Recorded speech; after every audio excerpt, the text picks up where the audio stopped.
Welcome to our Spotlight On series, but with a twist this time, where we'll be talking to some of our very own brilliant employees about their career paths to date and what it's really like to work for Impression, all in the hopes of helping you to find the best place to transform your digital career.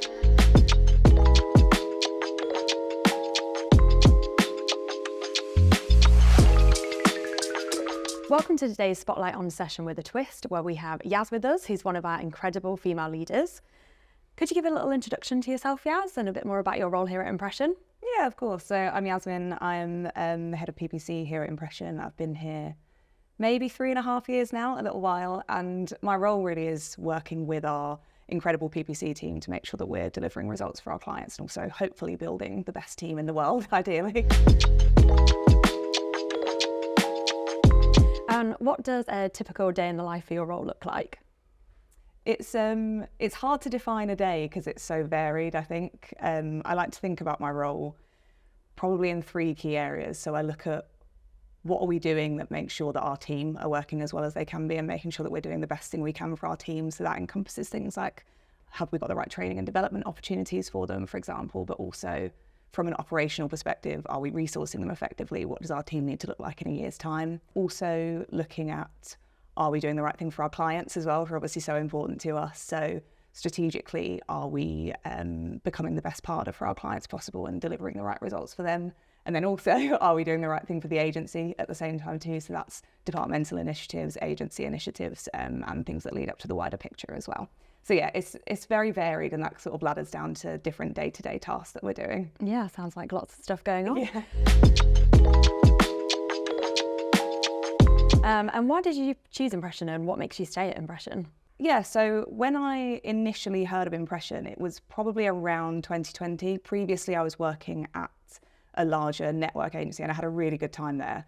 But I think like a lot of people, as we went into lockdown, I needed something to change in my life. So I'd heard of Impression through recent award wins over the course of that year. And I had an initial conversation with Liam, who was our head of PPC at the time, but is now our performance director. And it was one of the best first interview experiences that I think I've had, to be honest.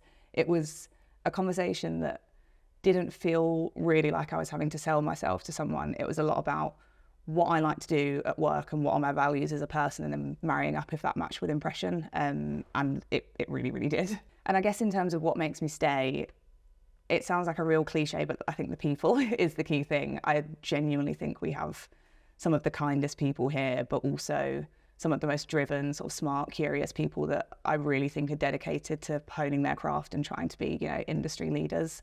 Aside from that, again, bias, but I really think this is the best company I've worked at, and it is like a genuinely great place to work.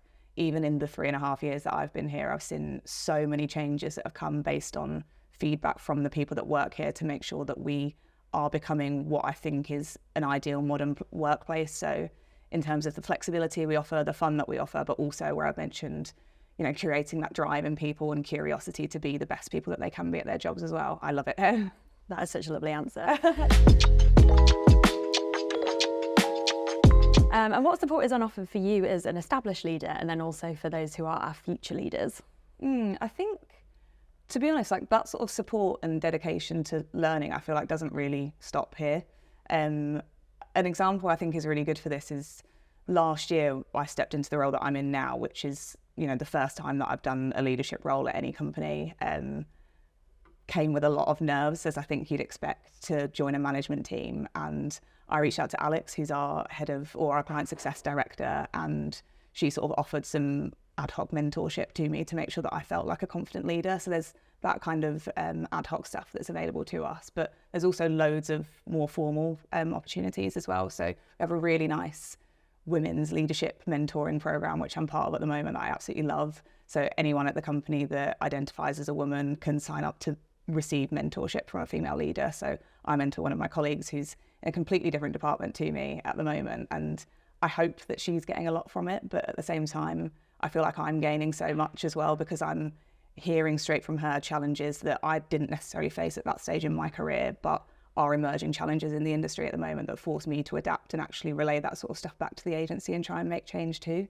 And we also have things like line manager training and stuff that's really useful because it helps people to know the things you have to know as a line manager when it comes to employment law and things like that, but also everything's really values led as well. So it's how to be a line manager in a way that reflects how we are as people at Impression and what we value as a company. And digital marketing has typically been quite a male-dominated industry. So what would you say to any females out there looking to get into this type of work? Yeah, it definitely has been. I do think it's starting to change, but I think there is a long way to go at the same time. I think the advice I'd give, first of all, is try. I think it can be quite an off-putting industry to join before you're part of it, and a lot of people don't make that first step. And a lot of people perceive you as needing to have really technical skills to be able to join this industry. You do, in a way, but also, like, I did an English and theatre degree. I would never have expected to be in the tech industry in any way, but there's such a varied range of roles available in this industry that I think anyone could find a role that suits their skill set.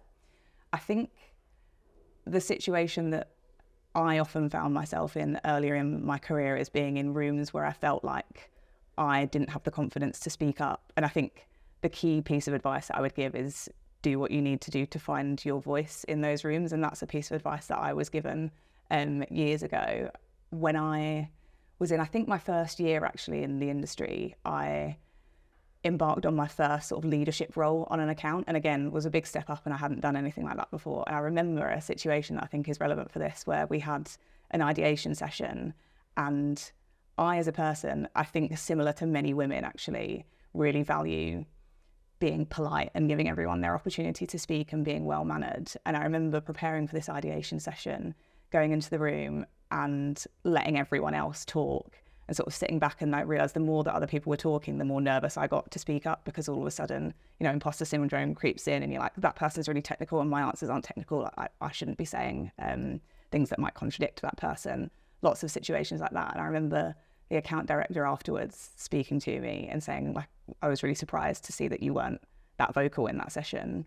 And I was like, oh, it's because I want to be polite. I didn't want to interrupt people, and things that I really value as a person, I felt like I couldn't step away from that.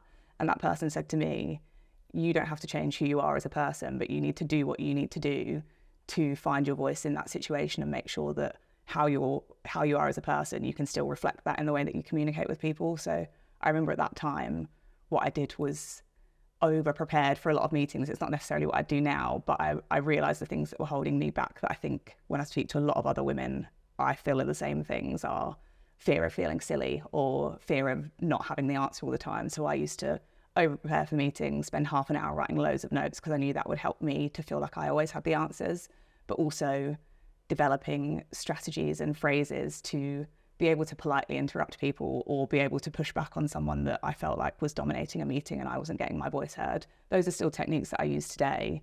And I think I would say as well, that feeling of imposter syndrome, or feeling like sometimes you're not getting your voice heard well enough, it still happens at this moment, and I have to revert back to those techniques as well. But it's establishing what you need to do to be able to feel more comfortable with that feeling of being uncomfortable in those situations and speaking up, that I think I would love to see other people feeling empowered to do as well. Yeah, I think that is a really relatable situation, and yeah, really inspiring as well.